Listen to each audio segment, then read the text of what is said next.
레위기 19장입니다.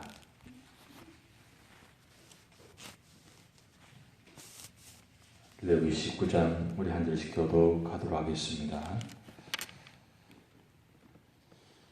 여호와께서 모세에게 말씀하여 이르시되 너는 이스라엘 자손의 온 회중에게 말하여 이르라.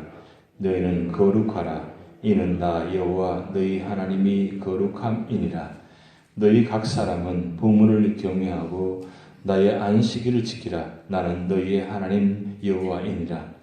너희는 헛된 것들에게로 향하지 말며 너희를 위하여 신상들을 부어 만들지 말라. 나는 너희의 하나님 여호와이니라. 너희는 화목 제물을 여호와께 드릴 때에 기쁘게 받으시도록 드리고 그 제물은 드리는 날과 이튿날에 먹고 셋째 날까지 남았거든 불사르라. 셋째 날에 조금이라도 먹으면 가장한 것이 되어 기쁘게 받으심이 되지 못하고 그것을 먹는 자는 여호와의 선물을 드림으로 말미암아 죄를 담당하리니 그가 그의 백성 중에서 끊어지리라. 너희가 너희의 땅에서 곡식을 거둘 때에 너는 반 모퉁이까지 다 거두지 말고 내 떨어진 이삭도 줍지 말며 내 포도원의 열매를 다 따지 말며 내 포도원에 떨어진 열매도 줍지 말고 가난한 사람과 거룩민을 위하여 버려두라. 나는 너희의 하나님 여호와이니라. 너희는 도둑질하지 말며 속이지 말며 서로 거짓말하지 말며 너희는 내 이름으로 거짓 맹세함으로 내 하나님의 이름을 욕되게 하지 말라. 나는 여호와이니라.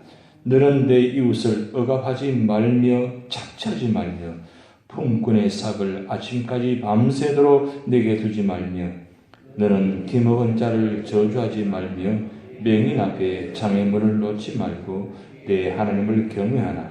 나는 여호와이니라. 너희는 재판할 때에 불의를 행하지 말며 가난한 자의 편을 들지 말며 세력 있는 자라고 두둔하지 말고 공의로 사람을 재판할지며 너는 내 백성 중에 돌아다니며 사람을 비방하지 말며 내 이웃의 피를 흘려 이익을 도모하지 말라. 나는 여호와이니라. 너는 내 형제를 마음으로 미워하지 말며 내 이웃을 반드시 견책하라. 그러면 내가 그에 대하여 죄를 담당하지 아니하리라. 원수를 갚지 말며 동포를 원망하지 말며 내 이웃 사랑하기를 내 자신과 같이 사랑하라. 나는 여호와이니라. 너희는 내 규례를 지킬지어다. 내 가축을 다른 종류와 교미시키지 말며 내 밭에 두 종자를 섞어 뿌리지 말며 두 재료로 직조한 옷을 입지 말지며 만일 어떤 사람이 다른 사람과 정혼한 여종 곧 아직 속량되거나 해방되지 못한 여인과 동침하여 설정하면 그것은 책망을 받을 일이니라. 그러나 그들은 죽임을 당하지는 아니하니 그 여인이 해방되지 못하였기 때문이라. 그 남자는 그 속건제물 곧 속건제 순양을 회막문 여호와께로 끌고 올 것이요 제사장은 그가 범한 죄를 위하여 그 속건제의 순양으로 여호와 앞에 속죄할 것이요 그리하면 그가 범한 죄를 사함 받으리라. 너희가 그 땅에 들어가 각종 과목을 심거든 그 열매는 아직 할례받지 못한 것으로 여기되 곧 3년 동안 너희는 그것을 할례받지 못한 것으로 여겨 먹지 말 것이요 넷째 해에는 그 모든 과실이 거룩하니 여호와께 드려 찬송할 것이며 다섯째 해에는 그 열매를 먹을지니 그리하면 너희에게 그 소산이 풍성하리라. 나는 너희의 하나님 여호와이니라. 너희는 무엇이든지 빚제 먹지 말며 점을 치지 말며 수법을 행하지 말며 머리 가를 둥글게 깎지 말며 수염 끝을 손상하지 말며 죽은 자 때문에 너희의 살에 문신을 하지 말며 무늬를 놓지 말라. 나는 여호와이니라. 내 딸을 더럽혀 창녀가 되게 하지 말라. 음행이 전국에 퍼져 죄악이 가득할까 하노라. 내 안식일을 지키고 내 성소를 귀히 여기라. 나는 여호와이니라. 너희는 신접한 자와 박수를 믿지 말며 그들을 추종하여 스스로 더럽히지 말라. 나는 너희의 하나님 여호와이니라. 너는 샘머리 앞에서 일어서고 노인의 얼굴을 공경하며 내 하나님 여호와를 하나님 경외하라. 나는 여호와이니라. 그러므니 너희 땅에서 거류하여 함께 있거든 너희는 그를 학대하지 말고 너희와 함께 있는 그루민을 너희 중에서 나은 자같이 여기며 자기같이 사랑하라. 너희도 애굽 땅에서 거루민이 되었으느니라. 나는 너희 하나님 여호와이니라.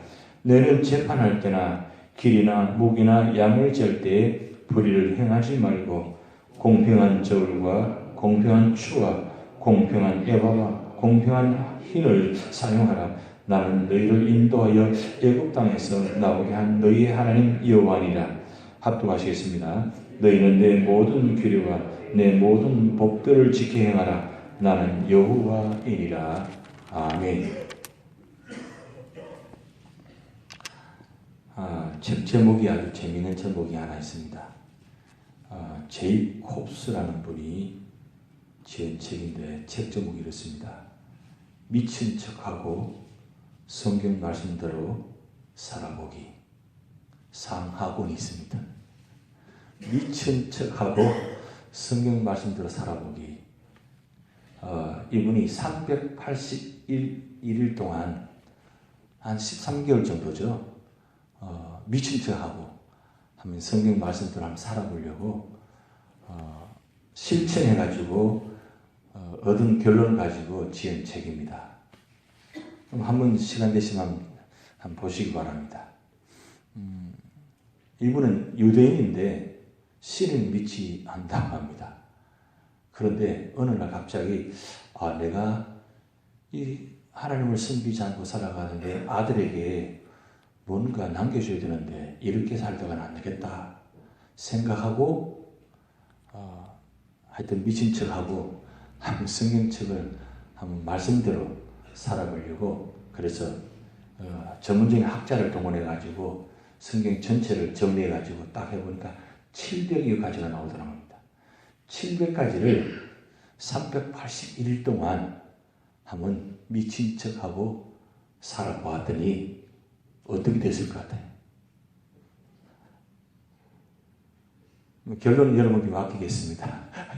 그런데 미친 척하고 살아봤더니 성경책이 말씀이 고리타분하고 불편하고 힘든 것이 아니고 그렇게 처음에 살아보았는데 힘들었는데 마지막 결론은 정말 하나님 위대하시다.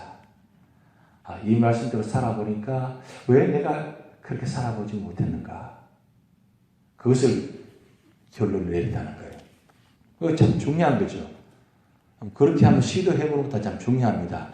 얼마나 많이 성경책 읽었느냐, 얼마나 말씀을 많이 보았느냐, 얼마나 신앙생활을 오래 했느냐, 이것보다 더 중요한 건 얼마나 말씀 한 구절이라도 하루를 실천해 보았느냐, 이게 중요한 거예요. 우리는 말씀 많이 봅니다. 아침마다 한 장씩 읽죠. 사실은 성경책을 평소 읽지 않아도 새벽기도 나와서 빠지지 않고 한 장씩만 읽어도 3년이면 일독합니다. 3년이면 일독해요. 근데 중요한 건 얼마나 많이 보느냐보다 더 중요한 건 내 삶의 현장 속에 내가 직장 생활하면서 사업장에서 가정에서 그 말씀 한 구절을 오늘 한 장이 긴 절입니다. 37절까지 있지만 그 37절 말씀 중에 내게 부닥치는 한 말씀이 내가 붙들고 그 말씀을 묵상하면서 그리고 대세경질하면서 그 말씀대로 실질적으로 현장에 실천하려고 몸부림치면서 오늘 하루 마지막 주무시기 전에 그 말씀이 내게 어떻게 결론이 내려졌는가, 그것을 사실 미친 척하고 성경 말씀대로 살아보기 안 읽어도 사실은 되는 겁니다. 굳이 이런 책이 나와야 되는 이유가 무엇입니까? 이런 책을 나옴을 통해서, 읽음을 통해서 한 말씀을 살아보려고 하는 사람들 어떻게 살았는가, 또 어떻게 결론 내려지는가, 그거 궁금하잖아요.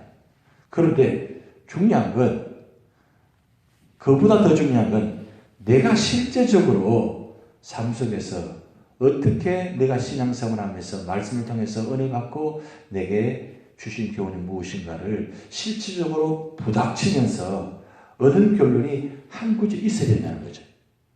근데 보면 어떻습니까?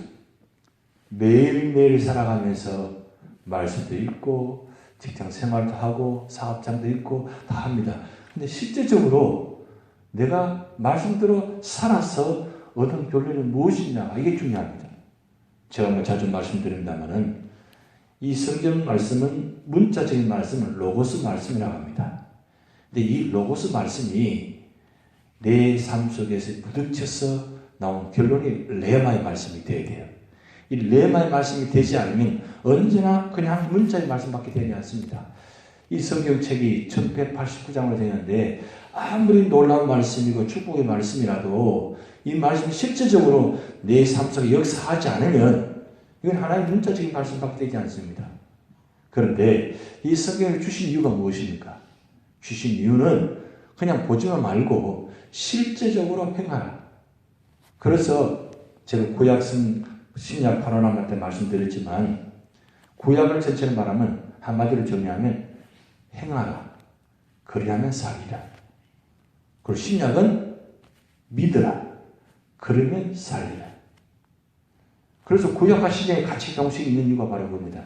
행하고 믿을 때에 우리가 진짜 궁극적인 삶의 목적이 이루어지는 거예요. 오늘 제가 왜 말씀드리냐면 오늘 19장 말씀이 그 말씀입니다. 19장 말씀은 십계명을 말씀 풀어놓은 곳이에요. 십계명이 첫 번째부터 네 번째까지 계명은 하나님에 대한 계명이고 여섯 번째부터 열 번째까지 계명은 이웃에 관한 계명이에요. 그것을 오늘 1절부터 12절까지는 하나님께 대한 계명 어떻게 지킬 것인가 그것을 말씀을 기록해 놓았고 13절부터 마지막 절 37절까지는 이웃에 관한 계명이에요.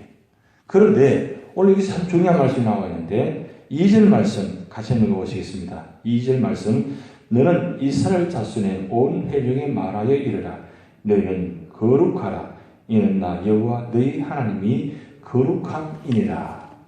자, 이 거룩이라는 단어가 나옵니다. 레위기에 거룩이라는 단어가 몇 번 반복되느냐? 90번 반복되었다고 합니다. 제가 숫자를 세어보지 않았어요. 네, 거룩이라는 단어가 90번 나오는데 이 레위기 책은 거룩에 관한 말씀입니다. 근데 거룩이 하나님께만 거룩한 것이 아니라 이웃에 관한 것도 거룩이라는 단어가 적용된다는 말씀이에요. 그럼 거룩은 모든 삶 속에 이 단어가 이루어져야 진정한 하나님 뜻이 이루어지는 것이에요. 그런데 제임스 펜크라는 분이 기독교 변증가인데 이렇게 거룩에 대해서 정의를 이렇게 내려놨어요. 거룩함은 영성과 도덕성이라는 두 개의 기둥이 같이 이루어지는데 그 중에 하나라도 무너지면 다 무너지는 것이다. 이렇게 거룩에 대해서 정의를 내렸어요.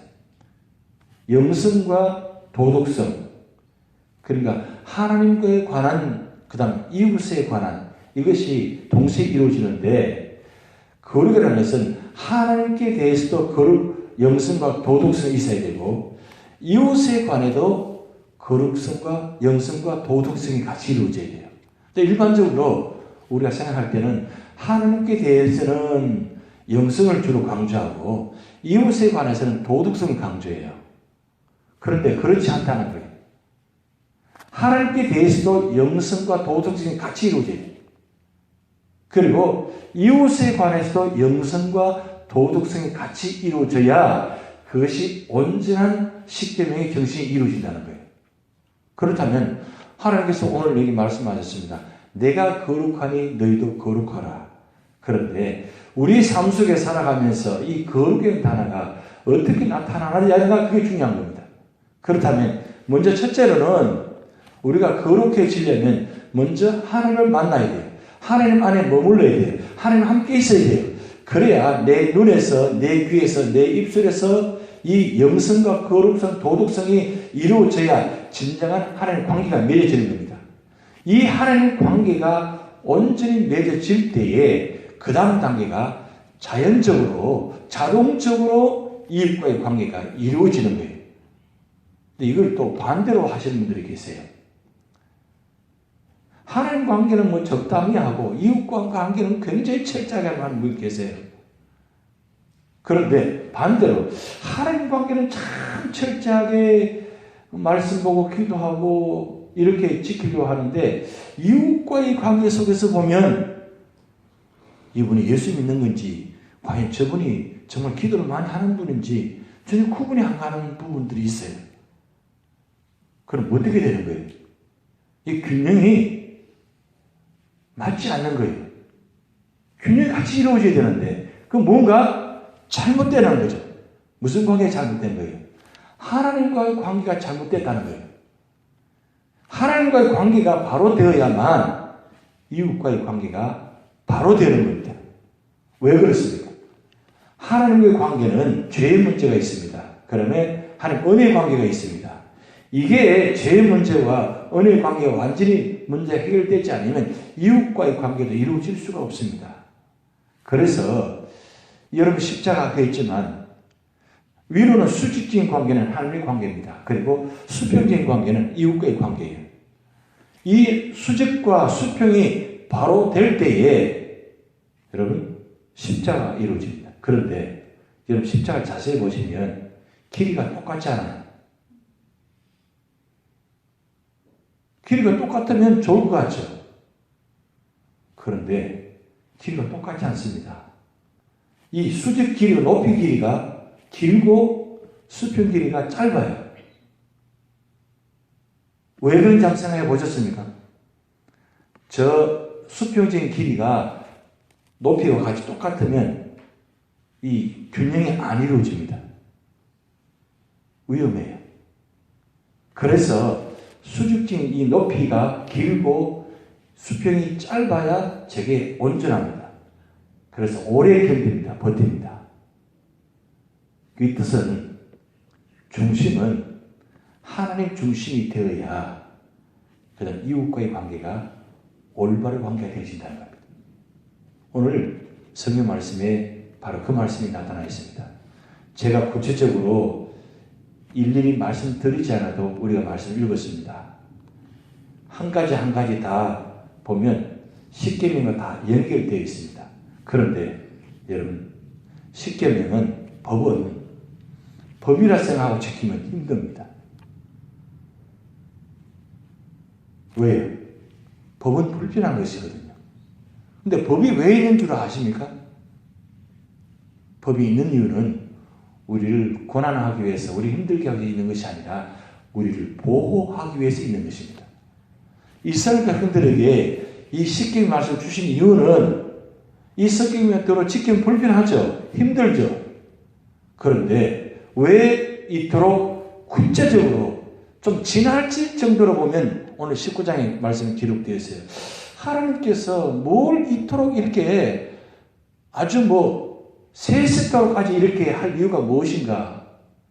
이렇게 해야 되는 이유가 뭐냐면 이렇게 해야만 죽지 않는다는 거예요. 살 수 있다는 거예요.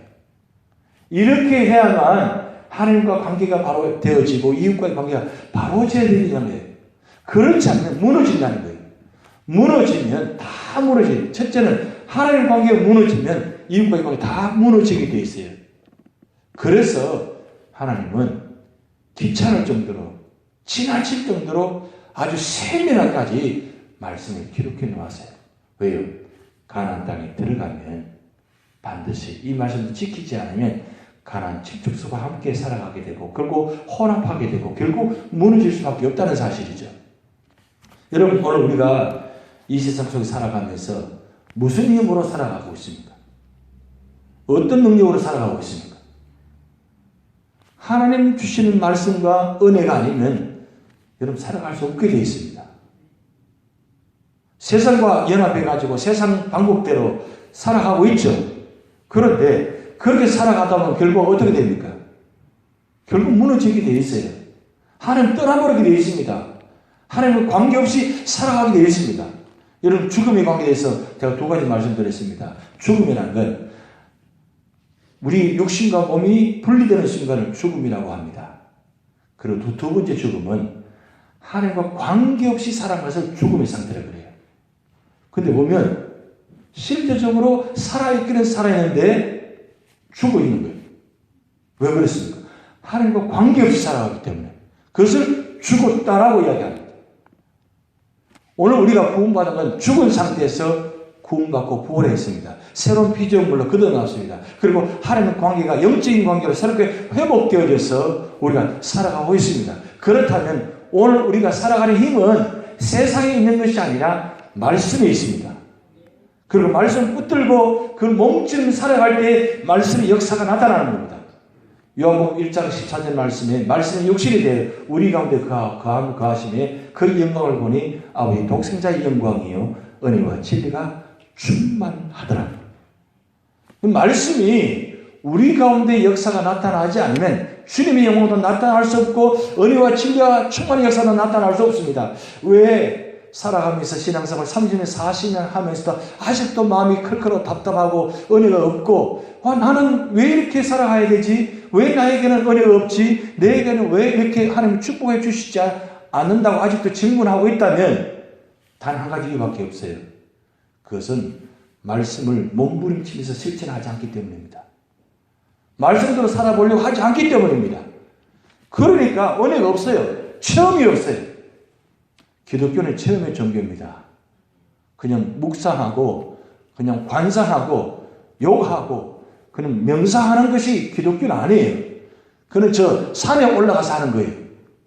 산에 올라가서. 근데 왜 우리 기독교 예수 믿는 사람들은 이 세상 속에 두었습니까? 교회를 왜 이 세상 속에 두었습니까? 그것은 세상 속에서 살아가게 만든 이유가 바로 그것입니다. 실제적으로 하나님의 역사를 우리를 통해서 나타나게 하기 위해서 이 세상에 두신 것입니다. 그런데 이 세상에서 살아가면서 우리 힘으로 살아갈 수가 없어요. 그래서 이 스무양 말씀을 주신 거예요. 이건 폼이 아닙니다. 이거 하나의 글이 아니에요. 실제적으로 삶 속에 나타나도록 주신 말씀입니다. 그렇다면 이 말씀의 역사가 언제 나타나느냐?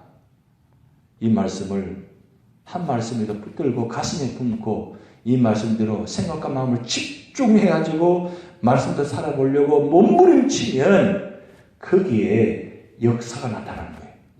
능력이 나타나는 거예요. 그게 그래서 바로 그리스도인입니다. 그리스도인은 예수님처럼 살아가는 것이 그리스도인이에요. 이런 사도행전 13장의 말씀 보면 안디옥 교회가 최초에 세워진 교회입니다. 그 교회가 모든 세상 사람들을 보면서 인정받은 말이 한마디가 있어요. 그것은 그리스도인이라고 인정받았어요. 자기들끼리가 이 그리스도인이야. 우리는 그리스도인이야. 이게 아니고 세상 사람들이 그 사람들 보고 야, 저 사람들은 정말 예수님처럼 사는 사람이다 해서 그리스도인이라고 붙여진 거예요. 여러분, 오늘 이 레위기 19장 말씀, 이 말씀 십계명에 관한 말씀입니다. 이 말씀이 실제적으로 우리 삶 속에 나타나야져야만 그 말씀의 역사가 나타나는 겁니다. 오늘 37절까지 말씀 중에 어느 말씀이 여러분 마음에 부딪혔습니까? 한 말씀 붙들고 오늘 삶 속에서 사업장에서 직장에서 가정에서 한번 그 말씀대로 한번 실천해 보시기 바랍니다. 그래서 오늘 밤에 주무시기 전에 과연 이 말씀이 내게 어떻게 이루어졌는가? 제가 서두에 말씀드렸듯이 미친 척하고 성경 말씀대로 하루 살아보기. 제가 여러분들이 책을 쓰지 않더라도 한번 381일 동안 살지 않더라도 하루를 살아도 한번 살아보기, 한번 실천해 보시기 바랍니다. 그래서 마지막 결론, 오늘 밤에 내가 결론, 이런 은혜를 주셨구나. 이런 말씀이 이렇게 되어졌구나. 그동안 깨닫지 못했는데, 이런 말씀, 이 말씀이었구나. 이렇구나. 이렇게 은혜를 주시구나. 라고 고백하고 결단하고 죽으시는 그런 하루의 축복이 여러분이 나타날 줄 믿습니다. 주기도문을 하시겠습니다. 하늘에 계신 우리 아버지여, 이름이 거룩히 여김을 받으시오며 나라 임하옵시며 뜻이 하늘에서 이룬 것 같이 땅에서 이루어지이다. 오늘날 우리에게 일용할 양식을 주옵시고 우리에게 죄진 자를 사하여 준 것 같이 우리 죄를 사하여 주옵시고 우리를 시험에 들게 하지 마옵시고 다만 악에서 구하옵소서. 대개 나라와 권세와 영광이 아버지께 영원히 있사옵나이다.